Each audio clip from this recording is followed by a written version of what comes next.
Assalamualaikum warahmatullahi wabarakatuh. Nama saya Nelpa Ekawati Harahap, NPM 1914140099.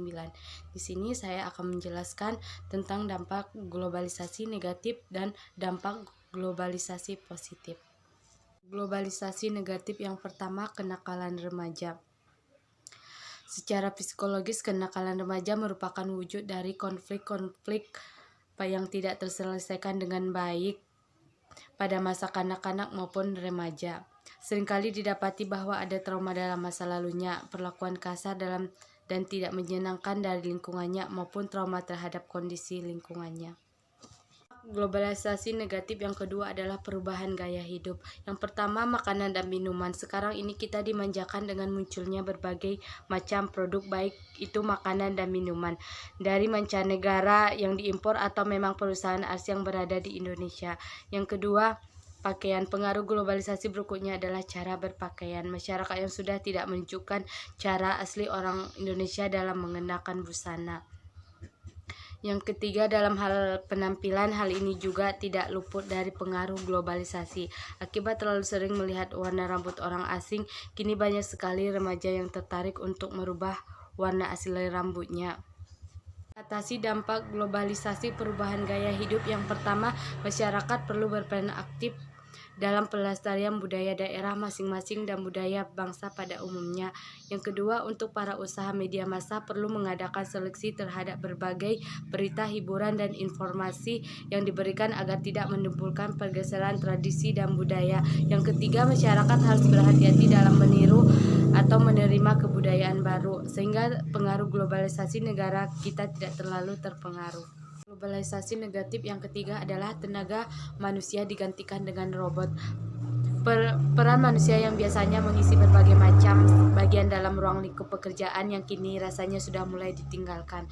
Sebagai contoh, misalnya tenaga manusia yang digunakan untuk membajak sawah pada saat ini sudah digantikan oleh mesin traktor yang dianggap lebih efisien.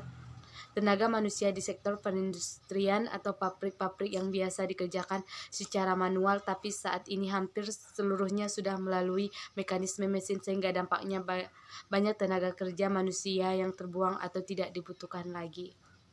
Agar tenaga manusia tidak digantikan robot, yaitu yang pertama kompetitif, yang kedua bersosialisasi, yang ketiga hindari untuk memikirkan masa depan diri sendiri, yang keempat siap bekerja di bidang kreatif.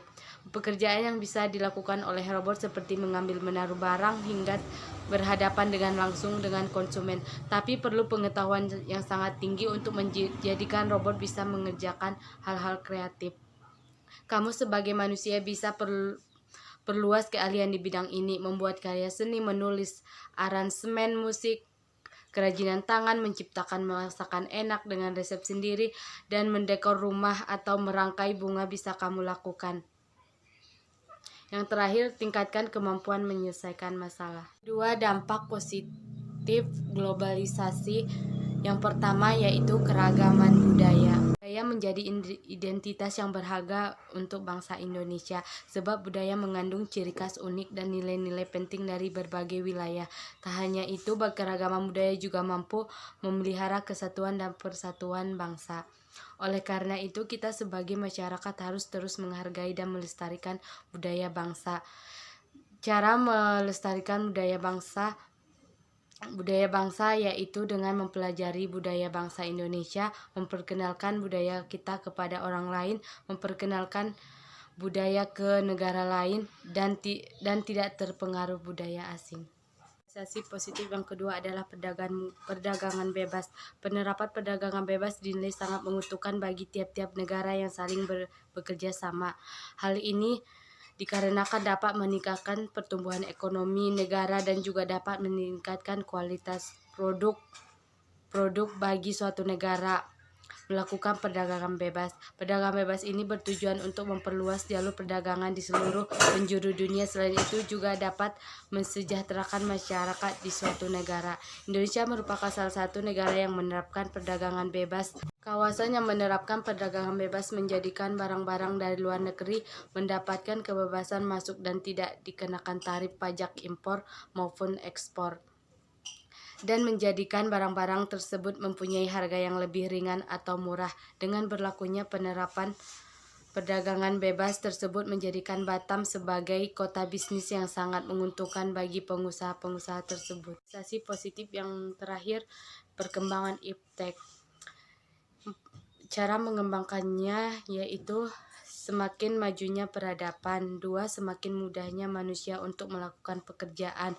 Yang ketiga, semakin banyak hal baru yang bisa dibuat oleh manusia. Yang keempat, semakin luasnya jangkauan untuk saling berinteraksi dengan bangsa lainnya. Cukup sekian dari saya. Sekian dan terima kasih. Assalamualaikum warahmatullahi wabarakatuh.